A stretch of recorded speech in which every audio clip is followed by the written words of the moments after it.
Hello sa tanan no mga ka-idol no. No? Magkanta ta karon live ta. Dili live sa kuan ha.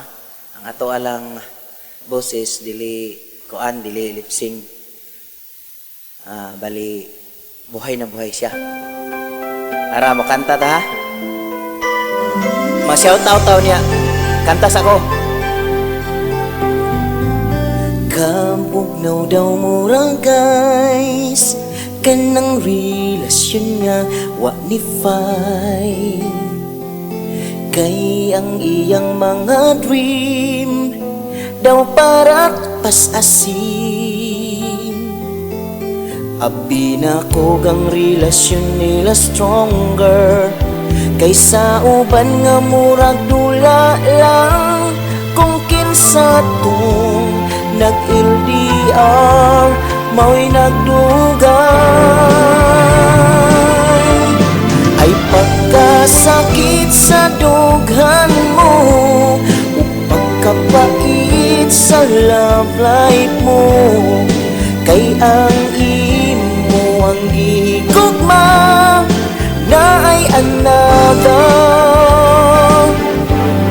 Madaog smile, maglisod og smile, ikaw nagahilak ug nagmahay.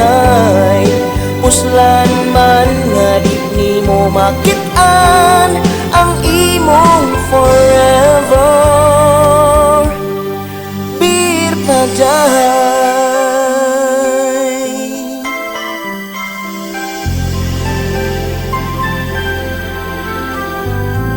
Sa imong kahilumon ni gawas ang imong pagkaputong.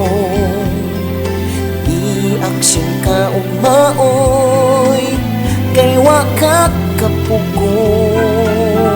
Wag kapugong tungod sa kahuot sa imong dughan. Nag-ubog ka ni inom og naman, nagpaklay kang atras abanti sa dalan. Patay. Ay pagkasakit sa dughan mo o pagkapait sa love life mo. Kay ang imo ang gigugma na ay another. Madaog smile, maglisod og smile, ikaw nagahilak ug nagmahay. Puslan man nga di nimo makit-an ang imong forever. Bir paday. Hala paghubog mo no? Mga walay sana walay paglaom sa ilang paghigugma. Kaya salamat mga ka-idol no. Okay man shout out ta taod ha. Hubasin huma na ning video. Thank you. Walang na.